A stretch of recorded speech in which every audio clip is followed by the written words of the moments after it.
بسم اللہ الرحمن الرحیم۔ حضرت موسیٰ علیہ السلام نے ملک الموت کی آنکھ کیوں پھوڑی؟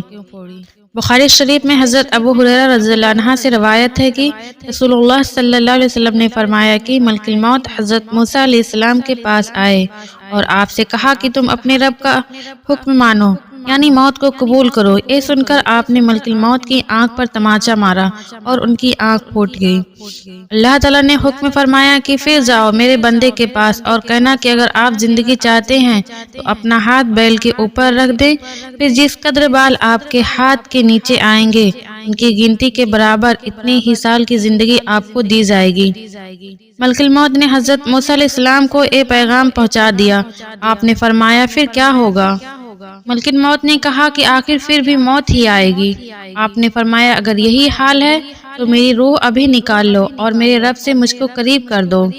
اس پاک زمین بیت المقدس سے اتنی جلدی قریب کرو کہ جیسے پتھر پھینکنے سے وہ جھٹ سے اپنی جگہ جا گرتا ہے۔ فائدہ: بعض لوگ کہا کرتے ہیں کہ اتنے زبردست فرشتے کی آنکھ پر تماچا مارنا اور ان کی آنکھ پھوڑنا آدمی سے نہیں ہو سکتا، اور ملک الموت تو خدا کے حکم سے آئے تھے، پھر موسیٰ علیہ السلام نے کیوں مارا؟ ان کا کہنا کیوں نہ مانا؟